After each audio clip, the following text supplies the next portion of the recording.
Welcome to the AM briefing video presented by microstrader.com, where together we trade better. Good morning, everybody. Good morning. This week's verse that we're working on is don't worry about anything, but in everything. That's good, the bad, the ugly. Through prayer and petition, letting God know what you want, what you need. He knows what you want and need, but he wants to talk to you. Let your requests be known to God. Let me do that again. Don't worry about anything, but in everything. Through prayer and petition with thanksgiving, let your request be known to God. If you'd like an iPhone cover of that, go to microstrader.com. At the top, it says 52 verses, and I got an iPhone cover to where when you turn on your iPhone, that verse will be right there. So tip of the day. If you know who controls, nearly every trade works. And that was on beautiful display yesterday. Yesterday was actually very fun and easy to trade.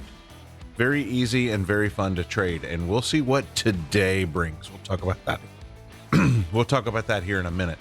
So news drivers today. Well, it is Tuesday. We will be live on YouTube 15 to 10 minutes before the market opens. PPI this morning and the monster CPI tomorrow. Now tomorrow I'm going to do this AM briefing later in the morning. I'm going to live stream it before the CPI candle and we'll watch the CPI candle together. I like doing that. I did that on Friday with non-farm payroll. So we're going to do that. Then the rest of the week here, guys, in all honesty, level 10, careful. I got as red dots because we got CPI, then you have the day before OPEX, then you have actual OPEX. What does your trade plan say about trading CPI? What does it say about trading the day before OPEX? And what does it say about OPEX? Yes, those topics need to be addressed. If you hadn't written out your trade plan yet, I've got a great video there on my YouTube channel. So let's look at yesterday. So yesterday, like I said, was pretty darn easy. We know the bears controlled, but what else did we know? The risk of short covering is high. So we're going to talk about those two things. So on Zoom, I called out this short here, said you can short between 29 and 30. I had my short at 30 and it missed me by a freaking point, pulled back in nice. That would have been, I don't think it was a 10 pointer, but it might've been. Then I took this short here at the top of that wick and made 10 points net. At one time I was up 20 points, but I was kind of hoping for a move that it would come down here and grab this initial RTH liquidity, the overnight low and the Asia overnight low. That was my target, but I did capture 10 points. And then I took this short here. Once again, I was quicker on the profit because this one did not grab the liquidity. So I was like, all right, let's be quick. So I captured 10 points on that one as well. And then I set, see this little bell right here? I set an alert for the IB low. I wanted to know right here, alert set. I wanted to know when we took out the IB low. Why? Because I wanted to be long. Why? Because the risk of short covering is high. This move didn't quite get there. And then I'm not going to chase longs up here. I'm just not going to chase longs up there. And I'm probably wrong for saying that because when it risk of short covering is high, this thing can freaking move, right?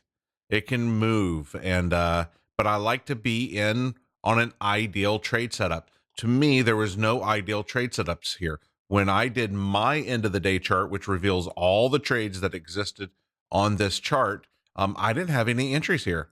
So, oh well, sometimes you just miss the move, even though you see it right. So we went into yesterday's trading with the bears controlling, which means almost every short worked easily. Now, at the same time, there were longs here to take as well, but I was taking shorts. Why? Because that was the play in my humble opinion, and that's what I did. And it was fun. Very fun, actually. So let's zoom out now. Let's see what's happened. Where are we at? All that good stuff. Come on, get over there. I'm going to remove the session levels. Don't need them right now. Let me move that there. Okay. So let's pull this bad boy in. All right. So yesterday we opened with a gap down, and today we're probably going to open with a gap up. So I've marked off this RTH high, marked it as RTH high, gap up. We had a new day opening gap here as well to be noted.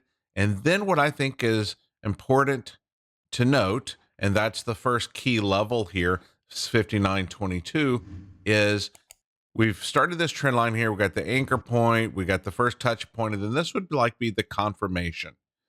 So we almost got there and touched that. Doesn't mean it's going to be a turnaround point. We could bust that, back test it, and come up here and challenge this next one.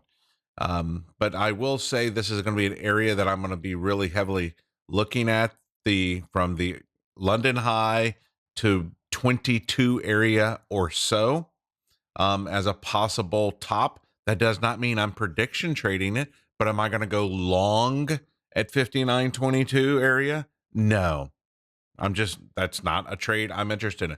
In fact, we have had such a nice, strong move up here. To me, trade entries are going to be sparse. 100-point short covering rally.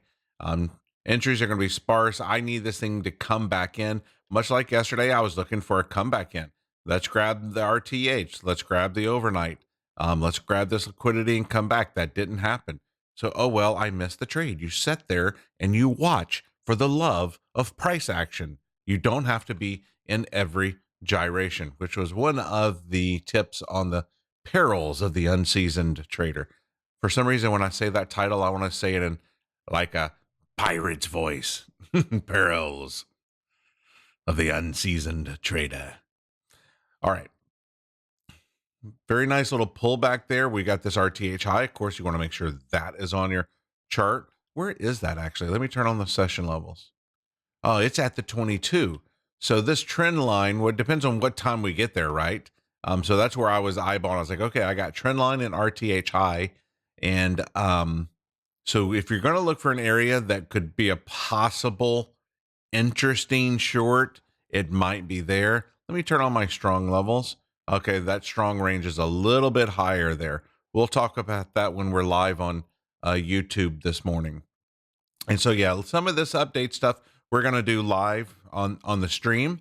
But I will say the risk of short covering was high yesterday. This is what appears to have happened. And so we want to be careful, but we're coming against this trend line. We got PPI today, CPI tomorrow. Very tricky time to trade. Very tricky, a tricky time to trade. I would draw out this new day opening gap as well. Had I been up when it came in here to this 50% of this, I would have probably taken a small long with my out just underneath it, but I was not awake, so it matters not. It's just fun to see the trades materialize as they happen. So don't do anything till after PPI. Let things settle down, and I'll see you guys live on YouTube. Stay green, my friends, and to learn more about our group, go to microstrader.com.